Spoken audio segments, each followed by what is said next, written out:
Então, voltando, pessoal, né, três aspectos que são importantes para a gente entender essas teorias da comunicação. Sempre lembrando, né, eu gosto sempre de lembrar isso para vocês no começo das aulas, que uma teoria é sempre uma espécie de lente, no sentido de que é um modo de leitura do mundo, né, um modo de leitura desse processo de comunicação. E esse modo de leitura ele está conectado com esses três aspectos aqui que estão destacados, né? O primeiro é o contexto social, histórico e econômico que essas teorias foram desenvolvidas, né? Por trás de uma teoria também tem sempre um interesse, né? O que é que a Negara está querendo com essa pesquisa, né? Então, como a gente falou, essas pesquisas administrativas eram pesquisas, sobretudo, influenciadas, financiadas pelo governo, né, dos Estados Unidos e tinham como propósito exatamente aumentar a eficácia da comunicação, né? Então, o primeiro aspecto é esse. O segundo, o tipo de teoria social pressuposta, ou seja, que teorias eles foram buscar para compor uma teoria, né? Lembrar que uma teoria é como uma espécie de coxa de retalhos, né? No sentido de que você vai pegando uma teoria, mistura com outra ali, mistura com outra ali, aí você faz a sua. Ninguém cria nada do nada, né? Sempre capturando elementos que já existem e misturando de uma determinada forma para resolver os seus problemas, né? Os problemas de pesquisa. Então, esse é outro aspecto. E o outro é o modo como a comunicação é pensada, né, a partir dessa teoria, né, como um processo de comunicação. Como é que ele se dá? Então, esses três aspectos aí são importantes. Então, o que é que a gente já falou até agora? Falamos da teoria matemática da comunicação, né? Nessa teoria se privilegia, sobretudo, o entendimento da comunicação como transmissão de informação e controle, né? Ou seja, eles estavam interessados em melhorar a transmissão de informação de um lugar para o outro, né? O interesse é exatamente esse, é uma perspectiva espacial da informação, né? Você tem o emissor, né, como a gente discutiu, né, o canal, né, o ruído, a redundância, né? Depois a gente começou a falar sobre a teoria funcionalista, né, que é uma outra abordagem dessas teorias administrativas, né? Aí falamos da teoria hipodérmica, né, que é a teoria que pensa o receptor de forma passiva, né? Ou seja, que ele, não, que ele é facilmente manipulado pelos meios de comunicação de massa, né? Teve aquele evento da novela do Orson Welles, né, A Guerra dos Mundos, que na época lá nos Estados Unidos, muita gente pegou essa novela do meio e achou que os alienígenas estavam invadindo mesmo o planeta e endoidaram lá. Né? Essa é a história que se conta. Né? Mas essa perspectiva, como uma das primeiras das teorias administrativas, ela partia dessa ideia de que o ser humano é como uma espécie de ratinho, né, de laboratório que era facilmente manipulável a partir de elementos de estímulo e resposta, né, que é a teoria do behaviorismo, como a gente falou aqui, que é uma teoria capturada da psicologia, né? E aí a gente vai continuar então daí. O Laszlo também propôs, né, esse modelo de conhecer a comunicação a partir de questões, que ficou chamado de as questões Laszlo, né? Quem, né, quem está enviando a informação, o emissor, diz o quê? Análise do conteúdo. Em que canal? Está falando por onde isso? Por rádio, por TV, por impresso? Com que efeito, né? Ou seja, como isso gera um efeito nos receptores, né? Se eles são manipulados, se eles não são, né? Então, isso aí foi chamado de as questões Laszlo. E hoje, então, a gente vai entrar também num outro conjunto de teorias que foi muito importante para o desenvolvimento das teorias da comunicação, que ficou conhecida como teorias da persuasão, né? Essas teorias da persuasão, elas vão começar a problematizar uma série de aspectos da teoria hipodérmica, né? O que é que a teoria hipodérmica propunha? Que você conseguia um efeito rápido de manipulação, né? que nesse sentido o público era passivo, ou seja, era facilmente manipulado pelos meios de comunicação, né? E que o processo de comunicação era um processo linear, ou seja, estímulo-resposta, né? Emissor-receptor. Né? Você chega lá e manipula a negar. E aí o que foi que aconteceu? Essa era uma hipótese, né? Essa hipótese começou a ser testada em uma série de contextos. E esses contextos começaram a revelar a fragilidade dessa teoria. Ou seja, começou a se descobrir que o público não era tão abestado assim, né? Que ele tinha uma série de capacidades de problematização, de crítica. Então começou a privilegiar também o entendimento do receptor, que até então era considerado como passivo, né? Ou seja, facilmente manipulado. E aí para entender que na verdade o público ele tem uma perspectiva ativa no processo de comunicação, ou seja, ele interfere, ele critica, ele problematiza, né? Então, esses psicólogos, né, que estavam dentro do escopo de uma psicologia social, começaram a se debruçar, né, com o investimento do governo americano sobre a seguinte questão: é possível mudar um comportamento? Né? Essa era a questão que interessava a eles. Por quê? Aí a gente tem que entender sempre os propósitos que estão por trás de uma dada perspectiva. Ora, macho, porque eles trabalhavam para o governo. E era a época do quê? Ora, ali da Segunda Guerra Mundial, ó. E aí o que que acontecia? Os pais ficavam putos, né? Porque o governo ficava levando os meninos para a guerra, os meninos todos morriam, né? Então ninguém estava satisfeito com esse negócio. Então, o que é que eles começaram a fazer? Como conseguir manipular ou persuadir, né? Você sai na teoria hipodérmica, você tinha esse termo, manipular. Aí você sai de manipular para persuadir, para persuasão, né? Nessa teoria da persuasão. Então, como conseguir convencer os soldados americanos a ir para a guerra, né? Não, mas vai para a guerra no instante, né? Tem gente que morre, tem, mas acontece, né? É tipo, se tiver uma pandemia e o cara ficar dizendo para você ir para a rua que não tem nada, né, demais, né? É uma situação ali análoga, né? E aí, o que é que acontece? Eles começaram a fazer uma série de testes nesses soldados para tentar ver qual seria a melhor maneira de convencer os cabos a ir para a guerra na boa, né? Porque para a guerra ele já é de tal jeito, não tinha querer não, né? Então a ideia era o quê?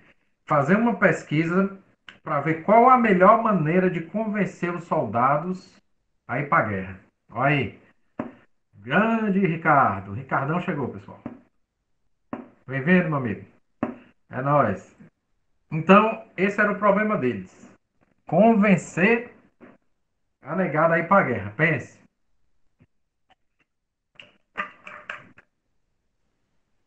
O que essa teoria vai trazer, né, e que a partir dela se desenvolveram uma série de estudos muito interessantes, inclusive hoje em dia, na contemporaneidade, a partir das neurociências, é exatamente o aspecto de que a gente, em grande parte, não tem consciência daquilo que a gente, do porquê das coisas que a gente faz, né?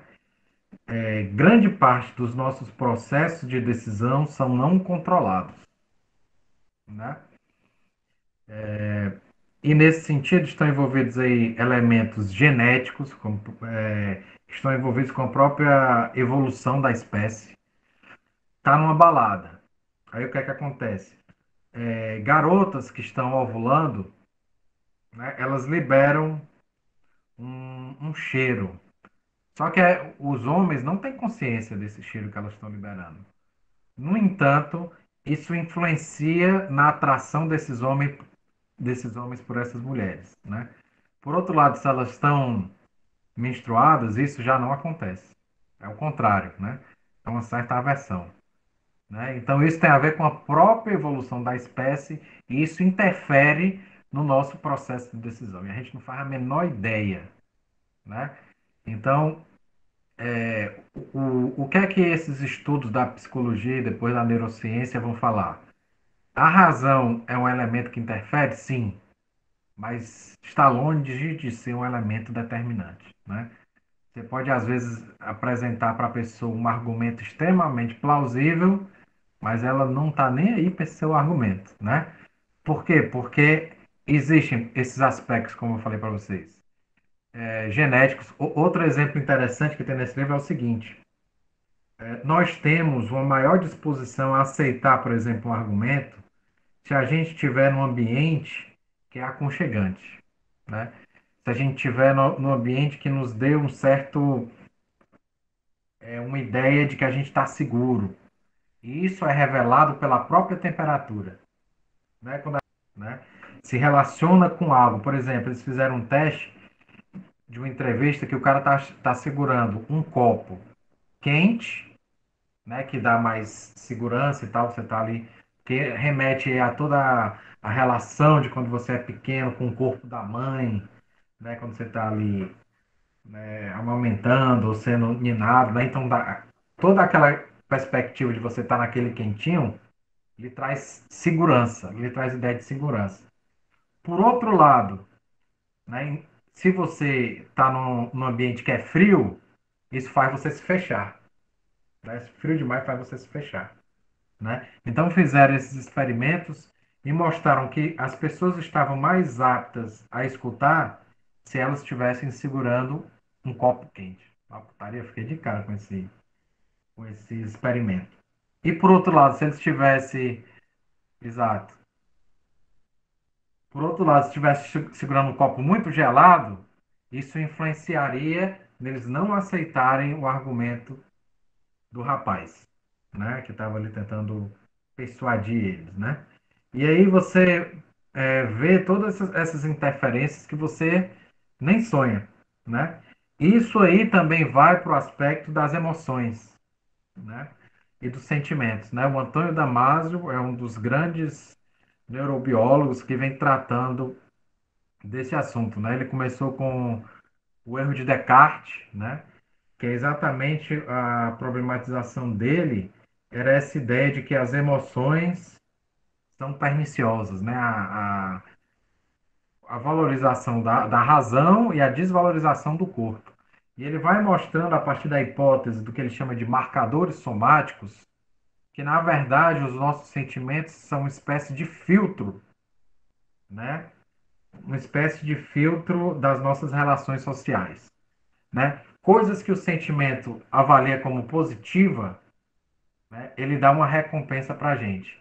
E aí a nossa capacidade de se abrir para determinado argumento é maior, né? Por outro lado, se os marcadores somáticos são negativos, que ele fala lá, geram então essas emoções de repulsa, é muito complicado você se aproximar dessa informação. Por exemplo, vamos supor que você é um cara que é de esquerda. E aí você vai conversar ali, você vai comprar ali, tá querendo comprar alguma coisa. Aí quando você chega na loja, tem escrito lá, Bolsonaro 2022. Isso aí já vai ativar na sua mente uma série de dispositivos de repulsa. Rapaz, esse cara pode ter o melhor argumento, né? Para lhe convencer a comprar o carro, a bicicleta lá que você quer comprar. Mas a sua mente já está predisposta a, né? Porque ela faz um filtro, né? Os sentimentos, ele vai mostrar, são um filtro. Coisas que são adaptativas e coisas que não são adaptativas. As coisas que a mente entende como adaptativas, ele gera um marcador somático positivo e logo emoções positivas. Então é como se eles colocassem um carimbo, isso aqui é bom.